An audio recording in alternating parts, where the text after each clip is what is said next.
আসসালামু আলাইকুম প্রিয় খামারি ভাইয়েরা, সাকিব এগ্রো টেকের পক্ষ থেকে সকলকে জানাই স্বাগত। আমরা আজকে আলোচনা করব কাতল মাছ চাষ সম্পর্কে। আমরা অনেকেই কাতলা মাছ বা কাতল মাছ বলে থাকি। এই মাছটা এত দ্রুত কেন বড় হয় এবং কি এই মাছ কিভাবে চাষ করতে হয়, চাষকালীন সময় কোন কোন দিক অবশ্যই খেয়াল করতে হবে এবং কি এই মাছ চাষের ক্ষেত্রে কিভাবে খরচ কমায় দ্রুত সময় প্রফিট করা যায় সেই সম্পর্কে জানার চেষ্টা করবো। তো চলুন শুরু করা যাক। এখনো যারা চ্যানেলটিকে সাবস্ক্রাইব করেনি সাবস্ক্রাইব করে দেবেন এবং বেল বাটন প্রেস করে দেবেন, তাদের নতুন নতুন যত ভিডিও আসে সবগুলো দেখতে পারেন। দেখেন, আমাদের সাকিব এগ্রোটেক প্রাইভেট লিমিটেড সবসময় খামারিদের জন্য ইনফরমেটিভ ভিডিও দেওয়া হয় এবং কি এই জায়গায় আমরা বিজ্ঞানসম্মত মাছ চাষ সম্পর্কে বলে থাকি। দেখেন, আমরা কখনোই বলি না আপনি একজন খামারি আপনি মাছ চাষ করে যাতে লোকসানে পড়েন বা আপনি এমন একটা পন্থা অবলম্বন করেন যার মাধ্যমে আপনার মাছ চাষে লাভবান হওয়ার পার্সেন্টেজটা কমে যায়। যার কারণে আমরা সবসময় কিন্তু বিজ্ঞান ভিত্তিক বা তথ্যমূলক ভিডিওগুলো কিন্তু দেওয়ার চেষ্টা করি। তো এই জন্য বলবো আপনাদের যে এই কাতল মাছ চাষের ক্ষেত্রে অনেক খামারি ভাইদের কিন্তু একটা ভুল ভ্রান্তি ধারণা থাকে। এই ভুল ভ্রান্তি ধারণাগুলো থেকে যাতে আপনার বের হয়ে আসে, যাতে আপনারা কি করতে পারেন কাতল মাছ চাষে যাতে লাভবান ভাবে মাছ চাষটা করতে পারেন, সেই জিনিসগুলো জানার চেষ্টা করুন। এই জন্য সম্পূর্ণ ভিডিওটা অবশ্যই দেখবেন। প্রথমে আসেন যে এই কাতল মাছ আমরা জানি যে দ্রুত বড় হয়, রুই মাছের চাইতেও দ্রুত বড় হয়। তো এই দ্রুত বড় হওয়ার মাছ দেখে আমরা চিন্তা করি অনেকে যে একক চাষ হয়তো বা করা যাবে। অর্থাৎ একক চাষ বলতে আমরা কি বুঝি, শুধুমাত্র কাতল মাছ চাষ করবো, অন্য কোনো মাছটা আমরা প্রাধান্য দিব না, অন্য কোনো মাছ আমরা পুকুরে দিব না, শুধুমাত্র কাতল মাছ চাষ করবো। এই ক্ষেত্রে সমস্যা আছে কিনা? হ্যাঁ, অবশ্যই সমস্যা আছে। যেহেতু আমরা জানি যে মাছ অনেক দ্রুত বড় হয়, তার মানে এরা খাবারও কিন্তু দ্রুত খাবে। এখন দ্রুত যখন খাবার খায় সেক্ষেত্রে এই মাছটা বাণিজ্যিক মাছ চাষ হওয়া উচিত ছিল, কিন্তু দিন শেষে কাতল মাছ বেশিরভাগ পছন্দ করে থাকি প্লাঙ্কটন। এখন আপনার পুরো ওই পরিমাণ প্লাঙ্কটন তৈরি করা আপনার জন্য কঠিন হয়ে যাবে। আর যেহেতু কাতল মাছ উপরের স্তরে বসবাস করে, আমরা আবার কি করি, উপরের স্তরে খাবার দিই। উপরের স্তর পর্যবেক্ষণ করে কিন্তু নর্মালি আমরা ডিসিশন নিই যে পুকুরে খাবার দিব নাকি দিব না। এখন উপরের স্তরে ধরেন খাবার আছে, এটা আমরা দেখতে পারি, দেখে আমরা ডিসিশন নিয়ে যাচ্ছি, কিন্তু নিচের স্তরে বা মধ্যম স্তরে খাবার আছে কিনা সেটা কিন্তু আমরা সবসময় কিন্তু খেয়াল করি না বা আমরা কিন্তু দেখতেও চাই না। তো এই জন্য দেখা যাচ্ছে উপরের স্তরে যেহেতু কাতল মাছ আছে তার জন্য খাবার পাচ্ছে ঠিক আছে, কিন্তু আমরা সেই মাছের জন্য যে বাইরে থেকে যে সুষম খাবার দিই সেই সুষম খাবার বাইরে সে কিন্তু প্লাঙ্কটন খাচ্ছে। এই পরিমাণ প্লাঙ্কটন আমাদের পুকুরে তৈরি নাও হইতে পারে। আর এই কাতল মাছ একটা সময় হয়তো বা আস্তে আস্তে হয়তো বা একক চাষ করা সম্ভব হবে, তবে বর্তমান সময় এখন পর্যন্ত কাতল মাছের একক চাষ সেটা কিন্তু লাভজনক নয়। তো আমরা যতই বুঝি না কেন যে দ্রুত বড় হয়, দ্রুত খাবার খায়, সবকিছু মিলে বুঝলেও দিন শেষে এই মাছ একক চাষ করা উচিত নয়। তাহলে আমরা কি করব, এই মাছের মিশ্র চাষ করব, অর্থাৎ কাতল মাছের মিশ্র চাষ করব। এই ক্ষেত্রে আমরা যেহেতু জানি যে কাতল মাছ একটু দ্রুত বড় হয়, সেই ক্ষেত্রে আমরা চেষ্টা করবো মিশ্র চাষে কাতল মাছের পরিমাণটা একটু কম রাখার জন্য। এখন আপনি বলবেন যে ভাই কেন কম রাখার জন্য? আপনি উপরের স্তরে যদি মাছ হিসাব করেন, উপরের স্তরে কাতল মাছ আপনি শতাংশে 6 থেকে 8 পিস করে যদি দেন, আর প্রতি পিস মাছ যদি 1 বছর রাখেন, সেক্ষেত্রে মোটামুটি দেখা যায় 5 থেকে 6 কেজি পর্যন্ত ওজন করা যায়। এখন তার মানে উপরের স্তরে মাছ যদি আপনি 6 পিসও দেন আর যদি 4 কেজি করে ওজনও নিয়ে আসেন, সেক্ষেত্রে দেখেন আপনার উপরের স্তরে কিন্তু 20 কেজি মাছ উৎপাদন হয়ে যাচ্ছে।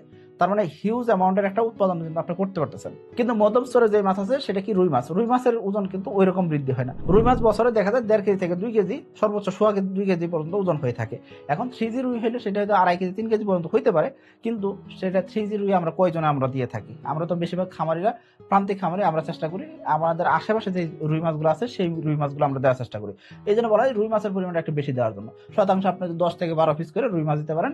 এবং এই জায়গায় উৎপাদন দেখেন, হিসাব করেন উপরের স্তরে যদি 20 কেজি উৎপাদন হয়ে যায়, মধ্যম স্তরে মোটামুটি যদি আরো 15 থেকে 20 কেজি উৎপাদন করা যায়, তার মানে মোটামুটি দেখা যাচ্ছে এই জায়গায় কিন্তু 35 কেজি মাছ উৎপাদন হয়ে যাচ্ছে। এখন নিচের স্তরে তো অবশ্যই কিছু উৎপাদন করবেন, আর আমরা নিচের স্তরে যে মাছগুলো দিই সেই মাছের আমরা একটা মানে হিসাব সারা মাছ দিয়ে থাকি। মৃগেল মাছ দিই, সেটা কার্পু মাছ দিই, যেটাই দিই না কেন, এই মির্কা কার্পু যেটাই দিই, দিন শেষে এই পরিমাণ ঘনত্ব দিই, তার সাথে আবার কিছু আবার ব্ল্যাক কার্পু দিয়ে থাকি, পুকুরে শামুক আছে দেখে। তো নিচের স্তরে কিন্তু ঘনত্বের আধিক্য করে ফেলি। এখন দেখেন ওই মাছগুলো কিন্তু তুলনামূলকভাবে কম বড় হয়। সবার উপরের স্তরে কে ছিল কাতল মাছ, সে অনেক বড় হইলো। তারপর মধ্যম স্তরে যে ছিল রুই মাছ, সে মোটামুটি বড় হবে। নিচের স্তরে যে আছে সে কিন্তু আরো কম বড় হবে। এখন তাহলে আপনার হিসাবও করা উচিত সেটা কি, যে স্তরে মাছ যে যত বড় হয় সেই ঘনত্ব যদি কম রাখা যায়, সেক্ষেত্রে দেখা যাবে তার ওজন বৃদ্ধিতে কিন্তু বেশি সহায়তা পালন করবে। যার কারণে আপনারা কিন্তু ঘনত্ব কম রাখার চেষ্টা করবেন। তো আমরা এই জন্য বলে থাকি যে যারা মাছ চাষ করে থাকেন, মিশ্র চাষ যখন করবেন সেক্ষেত্রে চেষ্টা করবেন যে যে উপরের স্তর আছে উপরের স্তরে মাছ হিসেবে আপনার কাতল মাছের ঘনত্বটা কম রাখার জন্য। এতে করে গ্রোথ ভালো আসবে। অন্যদিকে দেখবেন বড় সাইজের মাছের দামটা কিন্তু ভালো পাওয়া যায়। নর্মালি যদি ছোট সাইজের মাছ 200 টাকা কেজি যদি আপনি পাইকারি বিক্রি করেন, বড় সাইজের মাছ আপনি 200 টাকা কেজি কখনো বিক্রি করবেন না, তখন 300 টাকা, 350, 400 টাকা, 500 টাকা কেজি আমি বিক্রি করতে এরকম দেখছি যে পাইকারি ধরে খামার থেকে নিয়ে যাচ্ছে, এরকম অনেক খামারের কিন্তু আমি দেখতেছি যে তারা বিক্রি করতে পারতেছেন। তো এই জন্য বলবো আপনার এই ঘনত্বগুলো হিসাব রাখে মাছ চাষটা করা উচিত। এখন আসেন যে এই মাছ চাষের ক্ষেত্রে পুকুর ব্যবস্থাপনা দিকে কি খেয়াল করতে হবে। পুকুর ব্যবস্থাপনার দিকে অবশ্যই আপনাকে এক নম্বর যে জিনিসটা খেয়াল করতে হবে, পুকুরের গভীরতা। গভীরতা কোনোভাবেই 5 ফিটের নিচে যাতে না হয়। এখন আপনি বলবেন যে ভাই আমরা তো নর্মালি 3 ফিট 4 ফিট পানিতে মাছ চাষ করে আসতেছি। হ্যাঁ, 3 ফিট 4 ফিট পানিতে মাছ চাষ করা যায়, এটা করা যায় না এমন না। তবে কাতল মাছের ক্ষেত্রে যত বেশি গভীরতা হয়, পুকুর পানির গভীরতা যত বেশি হয়, সেই ক্ষেত্রে ওই মাছের রেজাল্ট তত ভালো আসে। কারণ কি, গভীরতা যত বেশি ওই পুকুরে আপনার প্লাঙ্কটনটা বেশি তৈরি হবে আর রোগ ব্যাধি কম হবে। অন্যদিকে স্তর, পানির যে 3টা স্তর বলি, উপরের স্তর, মধ্যম স্তর, নিচের স্তর, স্তর ডিভাইডেড করতে গেলে উপরের স্তরের পরিমাণটা বেশি পাওয়া যায়। আর উপরের স্তর বেশি পাওয়া গেলে কাতল মাছ দ্রুত সময় যেহেতু সাঁতার কাটে পেরোতে পারে, তার কারণে দেখা যাচ্ছে এই কাতল মাছের খাবারের জন্য কিন্তু আর তেমন কিছু চিন্তা করতে হচ্ছে না। এই কারণে দেখা যায় পুকুরের গভীরতা যদি বেশি দেওয়া হয়, সেক্ষেত্রে দেখা যায় আপনার কাতল মাছের গ্রোথ কিন্তু ভালো হবে। আর কাতল মাছের পুকুরে অবশ্যই সূর্য আলো যাতে পৌঁছায় এরকম খেয়াল করতে হবে। যদি সূর্য আলো কম পৌঁছায়, এইরকম পুকুরে তুলনামূলকভাবে প্লাঙ্কটনটা কম তৈরি হয়, যার কারণে দেখা যাচ্ছে ওই জায়গায় আপনার মাছের জন্য কিন্তু ওই রকম খাবার তৈরি হবে না, যার কারণে দেখা যায় একটু তুলনামূলকভাবে কম রেজাল্ট আসতে পারে। আশা করি আপনারা এই জিনিসগুলো মেনে মাছ চাষটা করার চেষ্টা করবেন। সময়কালের ব্যাপারে যদি আসি, কাতলা মাছ আপনি বছরে যে কোনো সময় চাষ শুরু করতে পারবেন। তবে গত বছরের পোনা, অর্থাৎ 2024 সাল চলতেছে, আপনি 2023 সালে কেউ চাপে রাখছিল, সেই পোনাটা হয়তো আপনার এখন 500 গ্রাম ওজন হয়ে গেছে, 400 গ্রাম ওজন হয়ে গেছে। এরকম সাইজের যদি মাছ কারো থেকে নিয়ে এসে চাষে দেন, সেই মাছের রেজাল্ট আপনি আরো বেশি ভালো পাবেন। তবে এখন কেউ গত বছরের 1.5 ইঞ্চি 2 ইঞ্চি 3 ইঞ্চি সাইজের পোনা দিয়ে মাছ চাষ শুরু করবেন না, কারণ অলরেডি 7 মাস চলে গেছে। গত বছরের অক্টোবর বা নভেম্বরে যদি কেউ যদি পোনা সংগ্রহ করে থাকে, অর্থাৎ ছোট রেনুর সংগ্রহ করে থাকে, সেটা যদি চাষে দিয়ে থাকেন, সেই মাছটা যদি এখন দেখা যাচ্ছে যে 500 গ্রাম প্লাস ওজন হয়ে গেছে বা 500 গ্রাম ওজন হয়ে গেছে, সেই মাছ নিয়ে আপনি কি করতে পারেন, চাষে দিতে পারেন, খুব সুন্দর একটা জাল পাবেন। এই ক্ষেত্রে আমরা বলে থাকি যে সময়কাল হিসেবে যদি আপনি হিসাব করেন, এই বছরের ভিতরে কিন্তু আপনি কিন্তু আবার বিক্রি শেষ করতে পারবেন। কারণ কি, মোটামুটি যদি 400-500 গ্রাম ওজনের মধ্যে যদি মাছ ছাড়েন, মোটামুটি দেখা যায় এই মাছ আগামী 5 থেকে 6 মাস যদি আপনি প্রতিপালন করেন, ইনশাআল্লাহ কমপক্ষে 3 থেকে 4 কেজি মাছ ওজনে বৃদ্ধি হবে। অর্থাৎ এই মাছের গড় ওজনটা ভালো পাবেন। অর্থাৎ বছরের মাঝামাঝি সময় যদি আপনি যদি ছাড়েন, সেক্ষেত্রে কিন্তু রেজাল্ট ভালো পাবেন। কারণ কি, এই সময় মোটামুটি বৃষ্টিপাত দল আছে এবং এই সময় দেখা যাচ্ছে রোদের তাপমাত্রা ভালো থাকে, সবকিছু মিলে পুকুরে এখন কিন্তু প্লাঙ্কটন তৈরি হওয়ার যে পরিবেশটা, সেটা কিন্তু ভালো থাকে, যার কারণে দেখা যাচ্ছে আপনার এই কাতল মাছের গ্রোথ কিন্তু আলহামদুলিল্লাহ খুব ভালো পাবেন। তারপর দেখা যাচ্ছে যে দ্রুত বৃদ্ধির কারণ, আমরা বলে থাকি যে কাতল মাছ নরমালি দ্রুত বৃদ্ধি পায়। দ্রুত বৃদ্ধির পাওয়ার পিছনে বড় কারণ হলো কি, এই মাছ উপরের স্তরে থাকে, আর উপরের স্তরে নরমালি বেশি খাবার তৈরি হয়। অন্যদিকে ওই স্তরে কি হয়, ওই স্তরে রোগ ব্যাধি কম থাকে, ওই স্তরে দেখা যাচ্ছে সূর্য আলো পৌঁছায় ভালো, যেই মাছের গায়ে সূর্য আলো ঠিক মতন লাগে, সেক্ষেত্রে তার রোগ ব্যাধি কম হবে, স্বাভাবিক। পাশাপাশি দেখা যাচ্ছে ওই স্তরে সূর্য আলোর উপস্থিতির কারণে সালোক সংশ্লেষণের মাধ্যমে কি হচ্ছে, ওই স্তরে শ্যাওলা তার নতুন করে খাবার তৈরি করতেছে। এখানে শ্যাওলা কি করছে, দিনের বেলা অক্সিজেন ত্যাগ করতেছে, এই অক্সিজেন গুলো মাছ নিচ্ছে। অন্যদিকে মাছ সরাসরি বাতাস থেকে অক্সিজেন নিতে পারতেছে, তার পাশাপাশি দেখা যাচ্ছে মাছ কি করতেছে, পানি থেকে কিন্তু অক্সিজেন নিতে পারতেছে। এই সর্বসাকল্যে মাছের অক্সিজেন অভাব হচ্ছে না। অন্যদিকে তার কি হচ্ছে, খাবার নিয়ে কোনো চিন্তা নাই। সবকিছু মিলে যদি রোগ ব্যাধি কম হয়, অন্যদিকে খাবার নিয়েও যদি চিন্তা না থাকে, সেই মাছ যদি ভালোভাবে অক্সিজেন নিতে পারে, সেক্ষেত্রে তার তো গ্রোথ ভালো হবে, স্বাভাবিক, তাই না? এই কারণে দেখা যাচ্ছে উপরের স্তরে মাছ হিসেবে কাতল মাছের গ্রোথ কিন্তু অনেক বেশি হয়ে থাকে। এখন আসলে রোগের ব্যাপারে, নর্মালি কাতল মাছের ক্ষেত্রে উকুনের প্রাদুর্ভাবটা বেশি হয়ে থাকে। আমরা দেখি যে অতিরিক্ত গরম পড়ে গেছে, ওই সময় কিন্তু এই কাতল মাছের রোগটা বাড়তে পারে।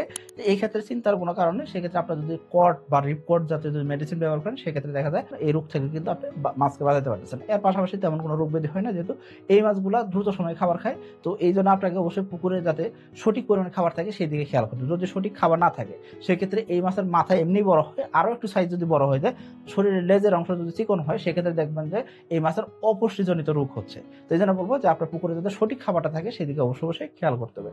এখন আসলে খাদ্যের ব্যাপারে, খাদ্য হিসেবে এই মাছ কি রিসিভ করে থাকে, এই মাছ খাদ্য হিসেবে আপনি সুষম খাবার দিয়ে দেন, সেটাও খাবে। পাশাপাশি পুকুরের যে প্লাঙ্কটন আছে, জুপ্লাঙ্কটন, ফাইটোপ্লাঙ্কটন, এগুলো কিন্তু খেয়ে থাকে।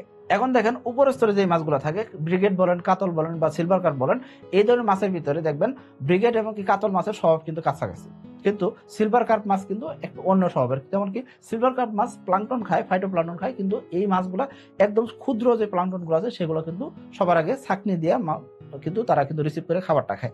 আর কাতল মাছের ক্ষেত্রে দেখা যায় এরা জুপ্লাঙ্কটন খাচ্ছে, পাশাপাশি লম্বা আকারে যে শ্যাওলাগুলো হয়, সেই শ্যাওলাগুলো কিন্তু এরা কিন্তু বেশি ভোজন করে থাকে। যার কারণে আমি বলবো আপনার পুকুরে অবশ্যই সুষম খাবার দিবেন।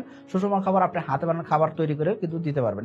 24% প্রোটিনের খাবার তৈরি করে যে আপনার মাছের যদি খাবার দেন, সেক্ষেত্রে কিন্তু খুব ভালো রেজাল্ট করা সম্ভব। এছাড়া আপনার কমার্শিয়াল ফিড বা কিনা খাবার যেটা আছে, সেটাও কিন্তু খাওয়ায় মাছ চাষ করতে পারেন। এখন আসেন যে প্লাঙ্কটন তৈরি যে বুস্টার ডোজের কথা বলছি, সেই বুস্টার ডোজটা আসলে কি?